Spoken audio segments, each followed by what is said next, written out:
તો આ તરફ સુરતમાં સ્થાનિક સ્વરાજની ચૂંટણીના પડઘમ વાગતાની સાથે જ ભાજપ, કોંગ્રેસ અને આપ વચ્ચે ખરાખરીનો જંગ જામવાનો છે।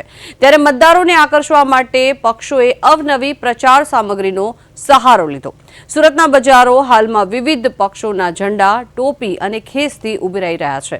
તો ખાસ કરીને આ વખતે પરંપરાગત પ્રચારને બદલે 3D ઇફેક્ટ અને ડિજિટલ પ્રિન્ટિંગવાળી સામગ્રીની ભારે ડિમાન્ડ જોવા મળી રહી છે। ચૂંટણી પ્રચારમાં આ વખતે માત્ર પોસ્ટર જ નહીં પણ મહિલા મતદારો માટે પક્ષના ચિહ્નવાળી ખાસ ડિઝાઇનર સાડીઓ, લેડીઝ પર્સ અને મંગળસૂત્ર ચેન જેવી નવીનતમ વસ્તુઓ પણ આકર્ષણનું કેન્દ્ર બની છે। બજારમાં વડાપ્રધાન નરેન્દ્ર મોદીની તસવીરવાળા માસ્ક અને ખેસના પણ ઓર્ડર સૌથી વધુ નોંધાયા છે। તો યુવા મતદારો માટે ખાસ ડિઝાઇનર મફલર અને સ્ટીકર્સ પણ તૈયાર કરાયા છે। 2 વર્ષની મંદી બાદ ચૂંટણીએ સુરતના વેપારીઓના ચહેરા પર સ્મિત લાવ્યું, કારણ કે કરોડો રૂપિયાના ઓર્ડરથી બજાર ફરી ધમધમતું થયું છે।